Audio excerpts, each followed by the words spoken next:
নমস্কার, শুভ সন্ধ্যা। আমি সকলকে বৃহস্পতিবারের সন্ধ্যার শুভেচ্ছা এবং প্রীতি জানিয়ে আজকের আমার ছোট্ট ভিডিও নিবেদন আপনাদের সামনে পেশ করছি। আজকের এই ভিডিওটির মূল উদ্দেশ্য হলো পশ্চিমবাংলার উন্নয়ন।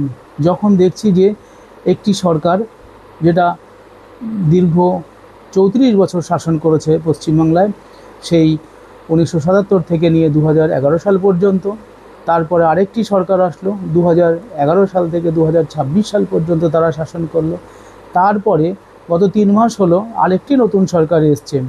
অদ্ভুত বিষয়, তিনটি সরকারের মধ্যেই আমি কেমন যেন একটা সিমিলারিটি বা সাদৃশ্য লক্ষ্য করছি। আমরা যারা শিক্ষক শিক্ষিকা এবং আমরা যারা শিক্ষিত পশ্চিমবাংলার মানুষজন, তাদের উদ্দেশ্য মোটামুটি একটাই, এবং সেই উদ্দেশ্যটা হলো সরকারের কাছে সাধারণ জনগণ বিশেষ কিছু চায় না। তারা চায় আইন শৃঙ্খলা ভালো থাকুক, পানীয় জলের ব্যবস্থা থাকুক, স্বাস্থ্য ব্যবস্থা ভালো থাকুক, শিক্ষা ব্যবস্থা ভালো থাকুক, বাস এইটুকুই। আর সাধারণত বিশেষ কিছু চায় না সরকারের কাছে। তারা তাদের মতন যেমন কাজ করে করুক। তবে বর্তমান আগের দুটো সরকারের কাজকর্ম সম্পর্কে পশ্চিমবাংলার মানুষজন যথেষ্ট অবহিত রয়েছেন, এবং তৃতীয় যে সরকারটি বিজেপির নেতৃত্বে যে সরকার গঠিত হয়েছে গত ৯ই মে, সেই সরকারটি কেমন পারফর্ম করছে আমি কিছুদিন আগে ফেসবুকে বলেছিলাম। বলিনি, আমি একটা মেসেজ করেছিলাম যে আপনারা কি স্যাটিসফাইড। অধিকাংশ লোকই কিন্তু সেখানে বলেছে স্যাটিসফাইড না, এবং কেউ কেউ মন্তব্য করেছে যে চোর তাড়িয়ে ডাকাত আনলাম।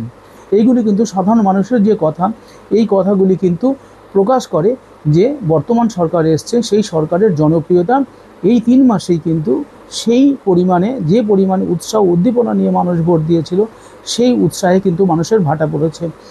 আমি সরকারকে একটা বিষয় বলতে চাই, সেই বিষয় হচ্ছে প্রথমে আপনি শিক্ষক শিক্ষিকাদের নিযুক্ত করুন। নিশ্চয়ই আপনি ভালো কাজ করছেন। কয়েকটি কথা বলবো, তার মধ্যে প্রথম কোশ্চেন হচ্ছে আপনি তো যদি প্রথমে স্কুল শিক্ষা, কলেজ শিক্ষা এবং বিশ্ববিদ্যালয়ের শিক্ষা, প্রাথমিক হোক, মাধ্যমিক হোক, উচ্চ মাধ্যমিক হোক, কলেজ এবং বিশ্ববিদ্যালয়, এই শিক্ষা প্রতিষ্ঠানগুলিতে দয়া করে আপনি শিক্ষক নিয়োগের জন্য ইতিমধ্যে অ্যাডভার্টাইজমেন্ট দিয়ে দিন। যদি আপনি অ্যাডভার্টাইজমেন্ট না দেন তাহলে ছেলেমেয়েরা পড়বে কবে? ছেলেমেয়েরা জানবে কবে কোন সাবজেক্টের কতগুলি সিট আছে, কতগুলি ভ্যাকান্সি আছে? প্রত্যেক ডিআই অফিসের কাছেই কিন্তু রেকর্ড আছে কত ভ্যাকান্সি। সেই ভ্যাকান্সি স্টেটমেন্ট আপাতত 2026-এর জানুয়ারি পর্যন্ত যতটা হয়েছিল, সেই স্টেটমেন্ট দিয়েই আপনি অ্যাডভার্টাইজমেন্ট দিন না। কিন্তু আপনারা মুখে বলছেন যে নিয়োগ করবেন, কিন্তু নিয়োগ করছেন না। অত্যন্ত দুঃখের সাথে জানাচ্ছি, গতকাল আমরা দেখলাম যে হবু শিক্ষক শিক্ষিকারা বিকাশ ভবনের সামনে কেমনভাবে আন্দোলন করলো। আবার সেই আন্দোলন, যখন তারা গত 2-3 বছর ধরে আন্দোলন করেছিল, সেই সময় কিন্তু বর্তমানের মুখ্যমন্ত্রী তাদের মাথায় হাত রেখে বলেছিলেন যে আমরা যদি সরকারে আসি তাহলে আমরা নিশ্চয়ই আপনাদের বিষয়টি সহানুভূতির সাথে দেখব। কিন্তু তারা ক্ষমতায় আসার পরেও দেখছি যে সেই সরকারটা কিন্তু খুব বেশি সহানুভূতিশীল নয়। কারণ তারা বাজেটে প্রথমে ঘোষণা করেনি শিক্ষক শিক্ষিকাদের জন্য কতগুলি ভ্যাকান্সি আছে এবং কতগুলি শূন্য পদে তারা নিয়োগ করবে এবং কবে নিয়োগ করবে। বলছে ডিসেম্বরের মধ্যে কি জানুয়ারির মধ্যে করব, কিন্তু তার অ্যাডভার্টাইজমেন্টে তো আগে হতে হবে। অ্যাডভার্টাইজমেন্ট হতে হবে, তারপর ছেলেমেয়েরা পরীক্ষার ডেট কিছুদিন দেরি করে দিন, তারপরে ছেলেমেয়েরা পরীক্ষা দেবে। পরীক্ষা দেওয়ার পরে খাতা দেখা হবে ঠিকঠাক, খাতা দেখা হওয়ার পরে তারপরে রেজাল্ট বেরোবে, তারপরে আপনারা ইন্টারভিউ নেবেন, ইন্টারভিউ নিয়ে তারপরে ছেলে মেয়েদেরকে বিভিন্ন জায়গায় পোস্টিং দেবেন। কিন্তু সেই প্রসিডিওরটা তো অন্ততপক্ষে 4-5 মাস কি 5-6 মাসের প্রক্রিয়া। আপনারা এখনও যে আগের শিক্ষক শিক্ষিকারা যাদেরকে ইন্টারভিউ নেওয়ার কথা ছিল এবং তাদেরকে বিভিন্ন জায়গায় বিভিন্ন স্কুলে পোস্টিং করার কথা ছিল, সেই পোস্টিং আপনারা কিন্তু করাননি। আপনারা বলেছেন যে ওবিসি নিয়ে একটা অসুবিধা আছে। তার ওবিসি নিয়ে অসুবিধা, সেটা রেট্রোস্পেক্টিভ এফেক্ট দেবেন না। আগে তারা তো পরীক্ষা দিয়েছিল আগের সরকারের আমলে যে ব্যবস্থা ছিল, সেই ব্যবস্থাকে বজায় রেখেই আপনারা দয়া করে এই শিক্ষক শিক্ষিকাদের নিয়োগ করুন। যদি শিক্ষক শিক্ষিকাদের নিয়োগ না করেন তাহলে আমার রাজ্যের কী ক্ষতি হচ্ছে? আমার রাজ্যের শিক্ষা প্রতিষ্ঠান থেকে ছাত্রছাত্রী হারিয়ে যাচ্ছে, নাম্বার 1। শিক্ষক শিক্ষিকারা পড়াতে আগ্রহ হারাচ্ছে। 3, যে সমস্ত ছাত্রছাত্রীরা এখনও আছে সরকারি বিদ্যালয়গুলিতে বলছি, সেই সমস্ত শিক্ষক শিক্ষিকারা উপযুক্ত সাবজেক্ট টিচার বা বিষয় শিক্ষকের শিক্ষা প্রাপ্ত থেকে তারা বঞ্চিত হচ্ছে। কিভাবে বঞ্চিত হচ্ছেন? কারণ যদি ফিজিক্সের টিচার না থাকে, বাংলার টিচার সেই ফিজিক্সটা পড়াতে পারবে না সঠিকভাবে। সেই জন্য আপনাকে বাংলার টিচার ফিজিক্সের টিচার নিয়োগ করতে হবে, একই রকমভাবে অঙ্কের টিচার নিয়োগ করতে হবে, সংস্কৃতের টিচার নিয়োগ করতে হবে, লাইব্রেরিয়ান নিয়োগ করতে হবে, গ্রুপ ডি নিয়োগ করতে হবে, গ্রুপ সি নিয়োগ করতে হবে। দয়া করে আপনারা ইমিডিয়েটলি সবার প্রথমে এই কাজ করুন। আমি দেখতে পাচ্ছি যে আপনারা বিভিন্ন ক্ষেত্রে এখানে ওখানে পয়সা দিয়ে দিচ্ছেন, নিশ্চয়ই আপনাদের দরকার আছে এবং আপনারা রাজনীতি করেন, রাজনীতির স্বার্থে বা যে কোনো স্বার্থেই হোক। আপনারা এখানে গেলেন, ওখানটা কেশপুরে গিয়ে সেখানে গিয়ে 5 কোটি টাকা ক্ষুদিরামের অনুশীলন কেন্দ্র বা ক্ষুদিরামের উপরে গবেষণা করার জন্য গবেষণা কেন্দ্র এবং যে সমস্ত গবেষকরা আসবে সেখানে থাকার জন্য আপনারা একটা বিশ্ববিদ্যালয় ওখানে একটা ব্যবস্থা করে দিলেন, কালকে ডিএমকে বলে এসছেন। খুব ভালো কথা। এইরকমভাবে আমি বলবো যে পশ্চিমবাংলায় একটা উচ্চশিক্ষা প্রতিষ্ঠান থেকে পাশ করা ছেলে মেয়েদের জন্য, যারা গবেষণা করার জন্য বিভিন্ন বিশ্ববিদ্যালয়ে ঘোরাঘুরি করে অথচ তারা বিশ্ববিদ্যালয়ে গবেষণা করার সুযোগ পায় না, এরকম একটা গবেষণা কেন্দ্র স্থাপন করুন, যেখানে যে গবেষণা কেন্দ্রে ছাত্রছাত্রীরা অনেক ছাত্রছাত্রীরা একসাথে গবেষণা করার সুযোগ পাবে। এবং পৃথিবীর বিভিন্ন দেশ যারা উন্নতি করেছে সেই সমস্ত দেশগুলি কিন্তু উন্নত শুধু গবেষণা কেন্দ্রিক বিশ্ববিদ্যালয় স্থাপন করেছে। চলুন না পশ্চিমবাংলায় এরকম একটা নতুন জিনিস স্থাপন করি। আমি জানি রাজনৈতিক নেতারা পড়াশোনা করা এবং জ্ঞান বিজ্ঞান চর্চাকে যতটা বেশি গুরুত্ব না দেয়, তার চেয়ে তাদের স্বার্থ রক্ষা করে এবং তাদের নিজেদের মধ্যে যে সমস্যা রয়েছে, অন্তর্দলীয় সমস্যা, বহির্দলীয় সমস্যা এবং জনসাধারণের থেকে সমস্যা, সাধারণ জনগণের থেকে সমস্যা এবং বিভিন্ন প্রেশার গ্রুপের সমস্যা, সেইগুলি থাকবে। সেটা যে কোনো পোস্টে চাকরি করলেই বা যে কোনো পোস্টে কাজ করলে সেই সমস্যাগুলি স্বাভাবিক থাকে। কিন্তু তার সাথে সাথে যে আশা নিয়ে জনগণ এনেছিল আপনাদের, সেই আশাগুলি দয়া করে পূরণ করুন। আশাগুলি পূরণ হচ্ছে না, তাহলে প্রথম শিক্ষক শিক্ষিকা নিয়োগ করুন। 2 নাম্বার কি বলবো? 2 নাম্বার বলবো যে যেরকম করে ক্ষুদিরামের উপরে আপনি শহীদ ক্ষুদিরামের উপরে আপনারা কেশপুরে গিয়ে যেরকম ঘোষণা করলেন, একটা স্থাপন করবেন, একটা মূর্তি স্থাপন করবেন ক্ষুদিরামের এবং সেখানে একটা গবেষণাগার স্থাপন করবেন, মিউজিয়াম স্থাপন করবেন, খুব ভালো কথা। 5 কোটি টাকা মুখে মুখে স্যাংশন করে দিয়ে আসলেন।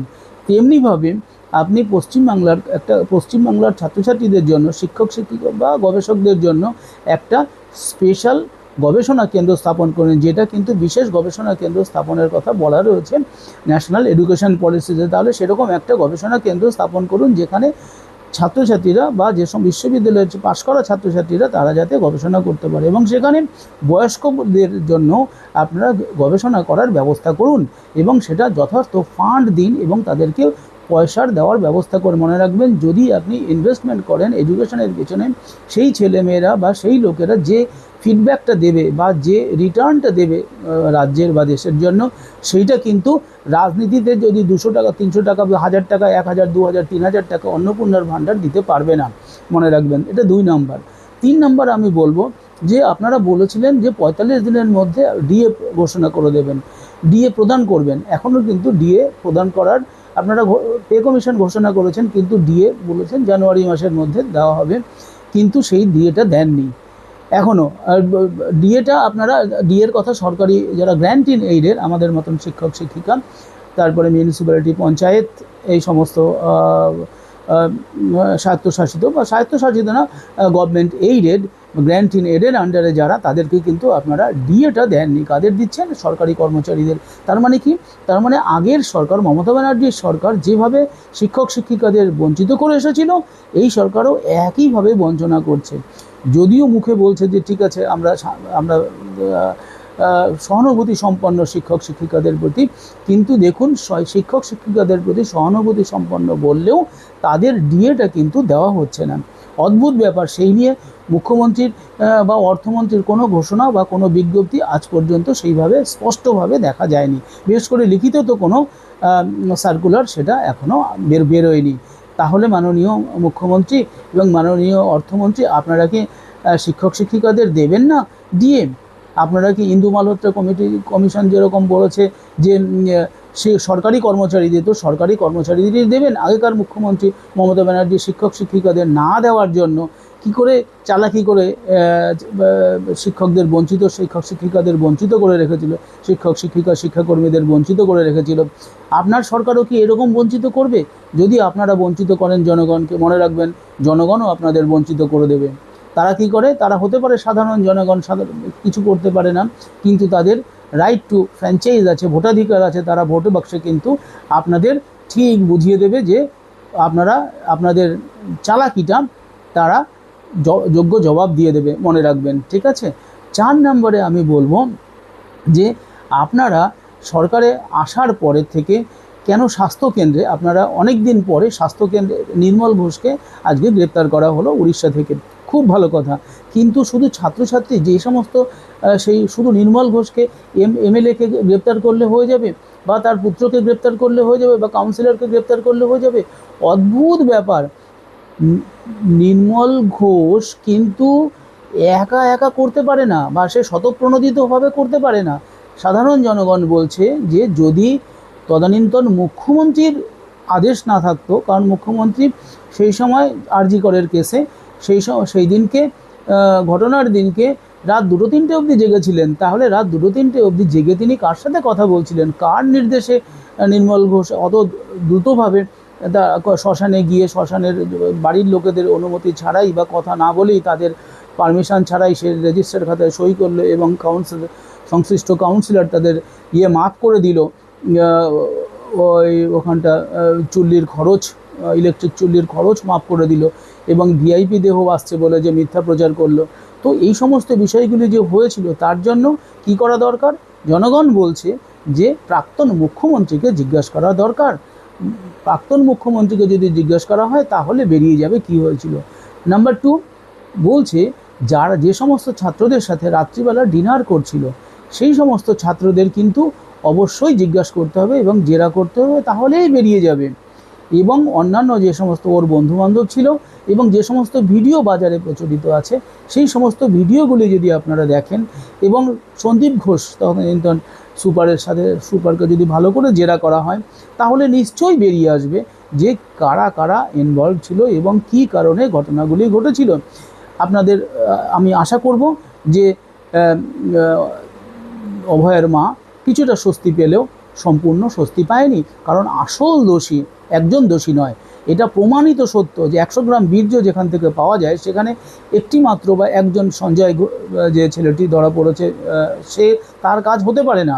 সমস্ত পুরুষ এবং শিক্ষিত সমস্ত মহিলা সারা ভারতবর্ষের, সারা পৃথিবীর তারা জানে যে কোনো পুরুষের একসাথে একজন পুরুষের 100 গ্রাম মতন বীর্য, 100-150 বীর্য একসাথে বেরোতে পারে না।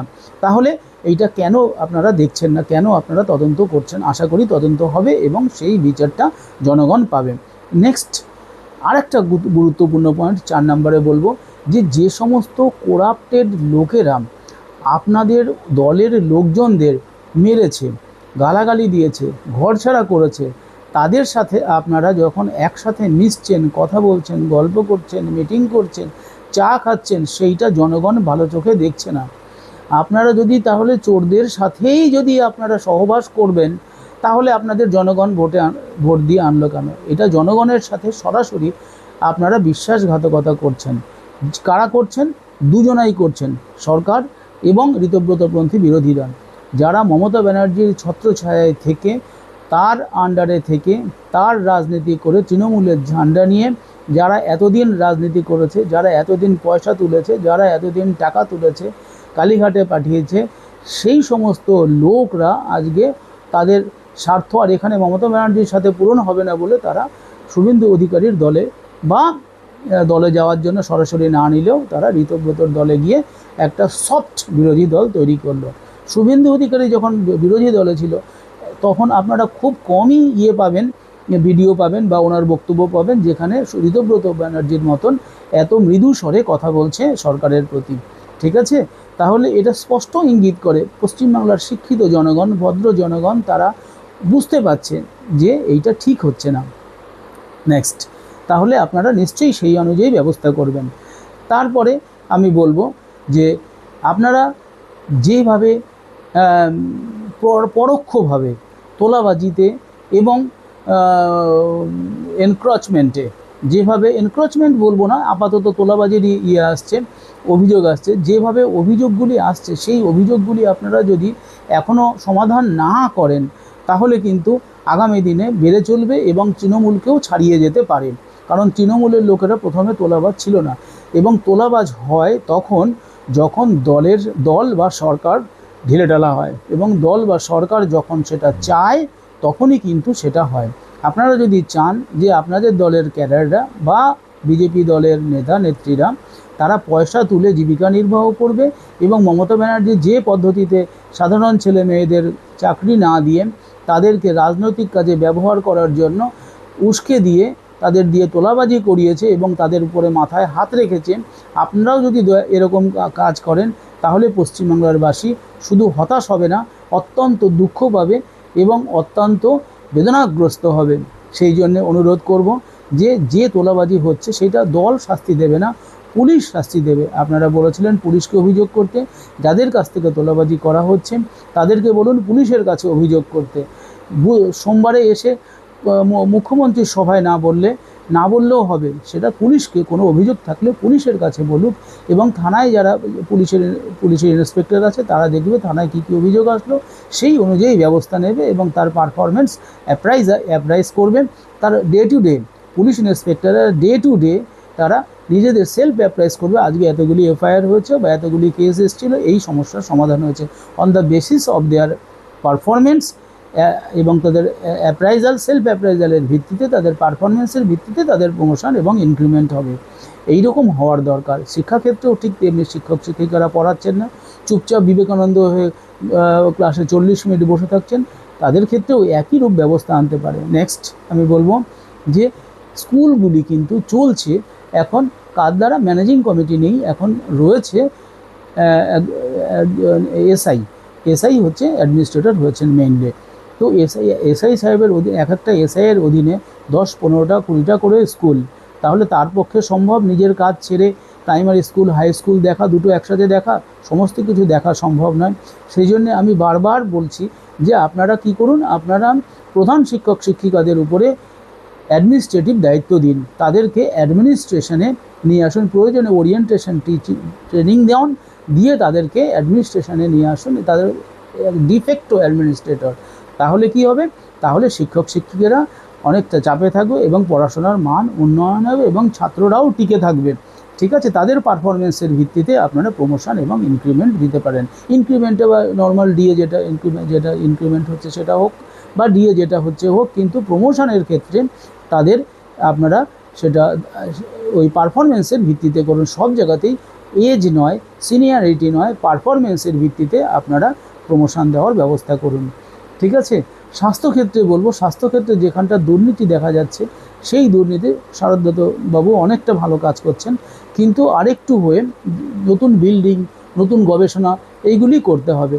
তারপরে নতুন করে টিচার নেওয়া, নতুন করে আরও সিট বাড়ানো, এইসব করতে হবে। নেক্সট 6 নম্বর পয়েন্টে আমি বলবো যে পশ্চিমবাংলায় শিল্পক্ষেত্রে যদি আমাদের উন্নতি করতে হয় তাহলে কিন্তু এইবার দেখুন আমরা কিন্তু শিল্পের জন্য জমি দিয়ে বা প্রজেক্ট প্রপোজাল আমরা কেন্দ্রের কাছে পাঠাতে পারলাম না, তার ফলে কী হলো, আমরা বঞ্চিত হলাম। তাহলে শিল্পের জন্য আমাদের জমি ঠিক করতে হবে, জমি নীতি ঠিক করতে হবে, আমাদের একটা ম্যাপ তৈরি করতে হবে, ল্যান্ড ম্যাপ তৈরি করতে হবে। তারপরে আমরা সরকারের তরফ থেকে এইটা অনলাইনে থাকবে, বাইরের ইনভেস্টররা বুঝতে পারবেন যে কোথায় জমি ফাঁকা আছে, কিভাবে আছে, সেটাকে তারা এসে সরকারের তরফ থেকে যাতে কিনে দেওয়ার ব্যবস্থা করে, সেই ব্যবস্থা সরকার করবে। তাহলে এটা, এবং সেটা ওয়ান উইন্ডো সিস্টেম চালু করতে হবে, যেখান থেকে একটা উইন্ডো থেকেই সমস্ত রকমের সুযোগ সুবিধা পায়। আপনারা মনে করবেন ভারতবর্ষের যদি উন্নতি করতে হয়, ভারতবর্ষের যদি $30 ট্রিলিয়ন ইকোনমি, অর্থাৎ যদি ভারতবর্ষকে 2047 সালের মধ্যে বিকশিত ভারত তৈরি করতে হয়, তাহলে কিন্তু ভারতবর্ষের ফরেন ডিরেক্ট ইনভেস্টমেন্ট চাই। আমাদের ফরেন ডিরেক্ট ইনভেস্টমেন্ট খুব জরুরি, এবং আমাদের ফরেন ডিরেক্ট ইনভেস্টমেন্ট আমাদের দেশে কিন্তু খুবই কম ইন কম্প্যারিজন টু মার্কিন যুক্তরাষ্ট্র, চায়না, তারপরে রাশিয়া, আমাদের কিন্তু সেটা অনেক কম। সেই জন্য আমরা বলবো যে ফরেন ডিরেক্ট ইনভেস্টমেন্ট আমাদের আরও বেশি হতে হবে। ফরেন ডিরেক্ট ইনভেস্টমেন্ট না আসলে কিন্তু আমরা আমাদের বিকশিত ভারত হওয়ার স্বপ্ন সফল হবে না। সেই জন্য আমি অনুরোধ করব সরকারকে যে আরও বেশি ইন্ডাস্ট্রিয়ালাইজেশনের দিকে যোগ দিন। ইন্ডাস্ট্রি মিনিস্টার মুখে বলছেন, করছেন এবং চেষ্টাও করছেন, কিন্তু আরও অ্যাক্টিভ হতে হবে, দেশে বিদেশে যোগাযোগ করতে হবে এবং দেশে বিদেশে যোগাযোগ করে বিভিন্ন কলকারখানাকে আনতে হবে। আপনারা দেখুন, আপনারা যদি দেখেন 2009-এর একটা রিপোর্ট, সেখানে দেখছি আমি প্রায় 85টা কোম্পানি বন্ধ হয়ে গেছে 2009 পর্যন্ত। সিপিএমের C2 ছিল, তাদের নেতৃত্বে যে আন্দোলন হতো, বিধ্বংসী আন্দোলন, সেই প্রলয়ঙ্করী আন্দোলন, এই জন্য চলছে না, চলবে না, হচ্ছে না, হবে না, দেব না, দিচ্ছি না, ভেঙে দাও, গুড়িয়ে দাও, এই যে আন্দোলন, এই ধরনের কি অদ্ভুত আন্দোলন আজকের দিনে একবিংশ শতকে এসে দাঁড়িয়েও বলছে ভেঙে দাও, গুড়িয়ে দাও। তাহলে ভেঙে দাও, গুড়িয়ে দাও যদি বলো তোমরা, এই স্লোগান হয়, তোমাদের কেন সরকার আনবে? কেন জনগণ তোমাদের শাসন ক্ষমতায় আনবেন? জনগণ চায় আরও গড়ুক, আরও নির্মাণ হোক, নির্মাণ হলে তবেই চাকরি হবে, চাকরি হবে, ডেভেলপমেন্ট হবে। আর যদি চাকরি না হয়, ডেভেলপমেন্ট না হয়, তাহলে কি করে হবে? সেই জন্যেই স্লোগান যারা দিচ্ছে, এই রকম স্লোগান, তাদের কখনোই ক্ষমতায় আসার অধিকার নেই।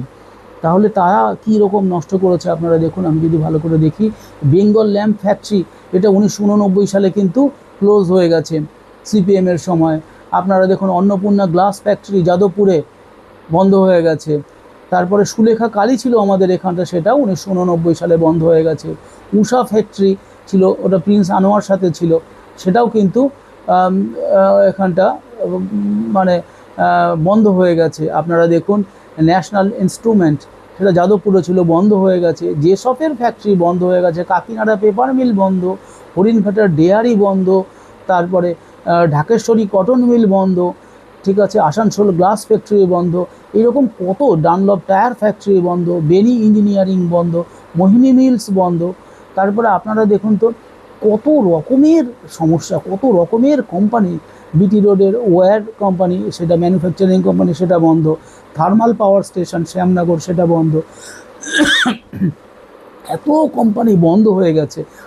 আর আপনারা শুনলে অবাক হয়ে যাবেন, যারা জানেন না তাদের উদ্দেশ্যে, তাদের ভালো লাগবে শুন, তারা অত্যন্ত কষ্ট পাবেন, যারা এখনও তৃণমূলের সমর্থক আছেন কিছু, এবং সেটা থাকতেই পারে, তাদের ব্যক্তিগত চয়েস। দেখুন, সিপিএম তৃণমূলের সময় কী হয়েছে, গত 15 বছরে 2011 থেকে 2026 সাল পর্যন্ত জানেন কত কোম্পানি আমাদের এখান থেকে চলে গেছে? 6,688টা কোম্পানি পশ্চিমবাংলা ছেড়ে চলে গেছে। সিপিএম তো ওদের অনেক লোককে তাড়িয়ে ছেড়েছে, আর অনেক ব্যবসায়ী, ইন্ডাস্ট্রিয়ালিস্টদের বা ফ্যাক্টরি মালিকদের তাড়িয়েছে। একইভাবে মমতা ব্যানার্জির সরকার, ওরা 34 বছরে করেছিল, মমতা ব্যানার্জি যদি আরও 15 বছর থাকতো, 30 বছর, এখন আপাতত করেছে কত? 6,688টা কোম্পানি। আর আপনি কতগুলি কোম্পানি এনেছেন মাননীয় প্রাক্তন মুখ্যমন্ত্রী? আপনাকে যদি জবাব চাই, তাহলে আপনি বলতে পারবেন কতগুলি ফ্যাক্টরি এনেছেন বা কতগুলি কোম্পানি আপনি পশ্চিমবাংলায় স্থাপন করেছেন, আর কতগুলি ফ্যাক্টরি তাড়িয়েছেন?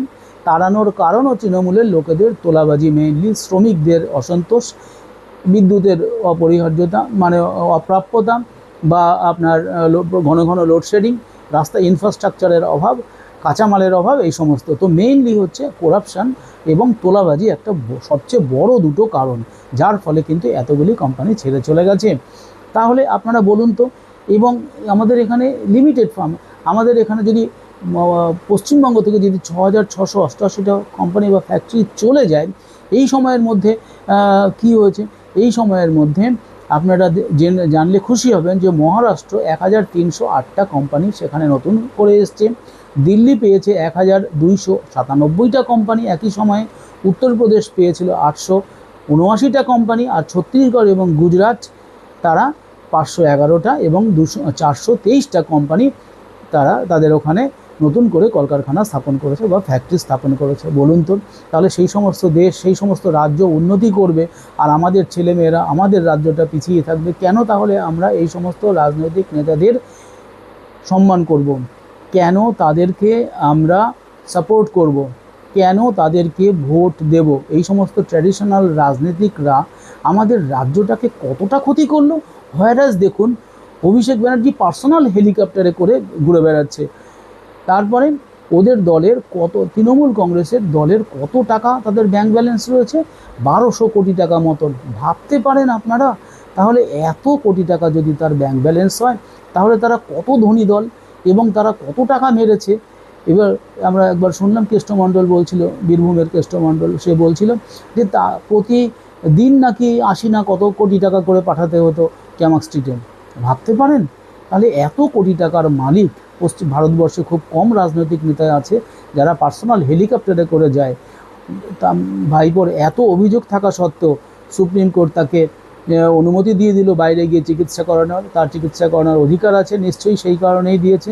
কিন্তু তার যে কেসগুলি আছে, অদ্ভুত ব্যাপার, সিবিআই ইডি তাদের কত দক্ষতা, তারা কত দক্ষ, তারা এখনও পর্যন্ত গ্রেপ্তার করতে পারলো না এত অভিযোগ থাকা সত্ত্বেও। সিমিলারলি পশ্চিমবঙ্গ সরকার বলল ভাঙবে, বাড়ি ভাঙবে, ইলিগাল কনস্ট্রাকশন হচ্ছে, আজ পর্যন্ত সেই রকম ভিজিবল কিছু লক্ষ্য করা যাচ্ছে না।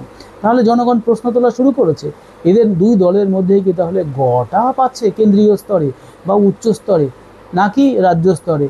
কেন তাহলে সেই বিচারগুলি হচ্ছে না সঠিকভাবে? আর যদি বিচার যদি হয় তাহলে তার ফলাফল কোথায়? যদি ফলাফলই না পায় জনগণ, তাহলে সেই বিচারের মানে কি? এগুলি কি সব আইওয়াশ বা লোক দেখানো?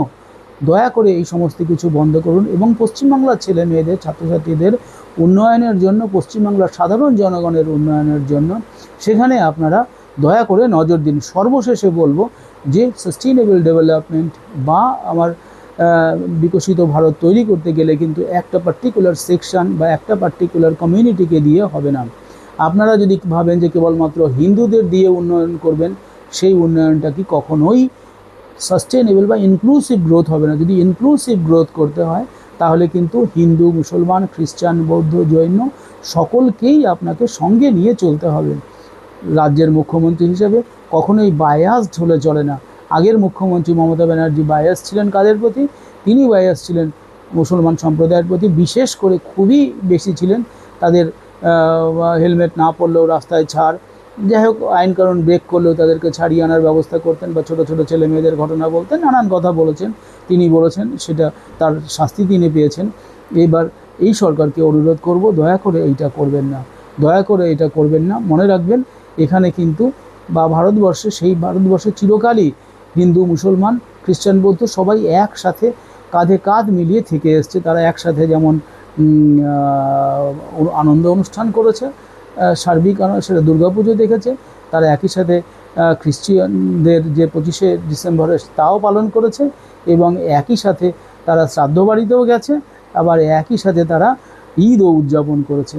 আমার তো মনে আছে আমরা যখন ছাত্র ছিলাম তখন বাবলুদার বাড়িতে গেছি, রাবেয়াদির বাড়িতে গেছি। তো এখনও ছাত্রছাত্রীরা সবাই সমান, সকলকে এক নজরে, সমান নজরে দেখার চেষ্টা করুন। যেমন আপনারা এক দেশের কথা বলছেন, এক আইনের কথা বলছেন, এক রেশন কার্ডের কথা বলছেন, এক আইনের কথা বলছেন, তেমনিভাবে একই নজর বা একই দৃষ্টি আনার জন্য আমি আপনাদের সকলকে, আমি রাজনৈতিক নেতাদের বা বিশেষ করে ক্ষমতাসীন দলকে অনুরোধ করব। আর আজকে আর বিশেষ কিছু বলছি না।